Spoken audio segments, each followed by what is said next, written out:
Assalamualaikum warahmatullahi wabarakatuh. Perkenalkan kami dari kelompok pertama SIF B, saya Yolanda Febriana Sinaga. Dan saya Tiandi Fartamivia. Di sini kami akan menjelaskan mengenai aspek-aspek globalisasi. Aspek globalisasi pertama adalah globalisasi ekonomi. Globalisasi perekonomian adalah proses kegiatan ekonomi dan perdagangan ketika negara-negara di seluruh dunia menjadi satu kekuatan pasar. Globalisasi tersebut mengharuskan keterbukaan terhadap arus modal, barang, dan jasa. Perwujudan nyata dari globalisasi ekonomi antara lain terjadi dalam bentuk-bentuk berikut. Pertama, globalisasi produksi. Perusahaan berproduksi di berbagai negara dengan sasaran agar biaya produksi menjadi lebih rendah. Hal ini dilakukan baik karena upah buruh yang rendah, tarif bea masuk yang murah, infrastruktur yang memadai, ataupun karena iklim usaha dan politik yang kondusif. Kedua, globalisasi pembiayaan. Perusahaan global mempunyai akses untuk memperoleh pinjaman atau melakukan investasi di semua negara di dunia. Sebagai contoh, PT Telkom dalam memperbanyak satuan sambungan telepon atau PT Jasa Marga dalam memperluas jaringan jalan tol dalam memanfaatkan sistem pembiayaan dengan pola bot bersama mitra usaha dari mancanegara. Ketiga, globalisasi tenaga kerja. Perusahaan global akan mampu memanfaatkan tenaga kerja dari seluruh dunia sesuai kelasnya, seperti penggunaan staf profesional diambil dari tenaga kerja yang telah memiliki pengalaman internasional atau buruh kasar yang biasa diperoleh dari negara-negara berkembang. Keempat, globalisasi jaringan informasi. Masyarakat suatu negara dengan mudah dan cepat mendapatkan informasi dari negara-negara di dunia karena kemajuan teknologi, antara lain melalui radio, media cetak, internet, dan lain-lain. Jaringan komunikasi yang semakin maju membantu perluasan pasar ke berbagai belahan dunia untuk barang yang sama. Sebagai contoh, KFC, celana jeans Levi's, atau hamburger yang melanda pasar di mana-mana. Terakhir, globalisasi perdagangan. Hal ini terwujud dalam wujud penurunan dan penyeragaman tarif serta penghapusan berbagai hambatan dan non-tarif. Dengan demikian, kegiatan perdagangan dan persaingan menjadi semakin cepat, ketat, dan adil. Kedua, ada globalisasi politik. Kekuasaan politik tentunya berada di bawah kendali setiap pemerintah. Namun, dalam era globalisasi, terdapat ketentuan bahwa negara yang ingin bergabung dalam ekonomi global harus terbuka dalam bidang ekonomi, politik, budaya, dan bidang kehidupan lainnya. Setiap negara nasional harus mengadaptasikan konsep identitas nasional terhadap tuntutan globalisasi. Adaptasi ini terkadang menimbulkan dilema terhadap kedaulatan nasional. Meskipun dilema, namun ada berbagai dampak positif yang bisa diambil.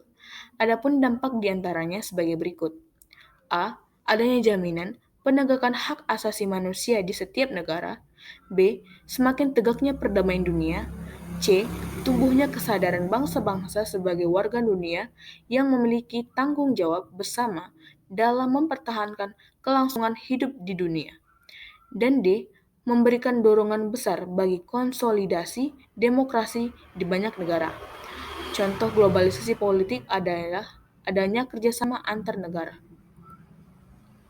Dari gambar ini adalah contoh dari globalisasi politik. Adanya kerjasama antar negara, integrasi negara-negara di dunia akan menghasilkan kerjasama politik antar negara, baik itu kerjasama bilateral ataupun multilateral yang akan menguntungkan masing-masing negara. Di contoh ini adalah kerjasama yang terjadi antara Indonesia dan juga Cina. Globalisasi sosial budaya. Era globalisasi menyebabkan masuknya berbagai budaya luar, baik yang bersifat positif maupun negatif. Globalisasi telah menyebarkan berbagai nilai sosial dan budaya suatu negara ke seluruh dunia. Proses ini akan melahirkan budaya dunia. Perkembangan teknologi komunikasi pada abad ke-20 dalam meningkatkan intensitas globalisasi kebudayaan. Hal ini menyebabkan semakin cepatnya perkembangan globalisasi kebudayaan. Berkembangnya globalisasi budaya ditandai dengan A. Berkembangnya kebudayaan internasional. B. Penyebaran prinsip multi kebudayaan dan kemudahan akses suatu individu terhadap kebudayaan lain di luar kebudayaannya. C. Berkembangnya turisme dan pariwisata. D. Semakin banyaknya imigrasi dari suatu negara ke negara lain. E. Berkembangnya mode yang berskala global seperti pakaian, film, dan lain-lain. F. Bertambahnya banyaknya event-event berskala global seperti Piala Dunia Global FIFA. Ini adalah contoh dari globalisasi sosial budaya. Globalisasi agama. Globalisasi dalam kehidupan di dunia juga dapat menyentuh bagian yang sensitif daripada kehidupan manusia. Bagian tersebut adalah agama-agama, terutama yang berkaitan dengan norma sosial, nilai sosial, dan makna agama secara utuh. Termasuk di dalamnya adalah penyebaran agama-agama yang ada di dunia. Contoh globalisasi agama. Perkembangan dalam sejarah agama Islam yang hadir di Indonesia sebagai salah satu bentuk globalisasi, yang mana pada saat itu penyebaran agama dilakukan melalui perdagangan internasional. Awal mula sejarah Islam ini bisa dikatakan sebagai bagian daripada globalisasi agama. Selain itu, adanya aplikasi untuk kitab suci yang memudahkan setiap orang untuk membaca kitab. Ini adalah contoh dari globalisasi agama.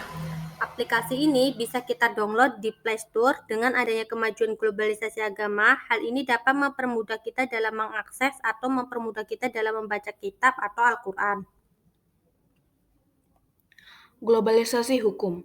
Globalisasi hukum adalah aspek dalam pengenalan terhadap kenegaraan di bidang hukum, sehingga dalam arti ini, setiap negara dapat menemukan dan mengklaim sistem hukum nasional secara absolut.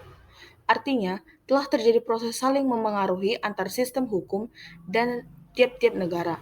Contohnya seperti demokrasi yang ada di Indonesia. Arti demokrasi yang dianut Indonesia pada dasarnya adalah bagian dari aspek hukum lantaran penyebar luasan pengaruh Amerika Serikat terhadap negara-negara di seluruh dunia. Ini adalah aspek-aspek dari globalisasi yang telah kami sampaikan. Mohon maaf jika ada salah kata. Saya tutup. Wassalamualaikum warahmatullahi wabarakatuh.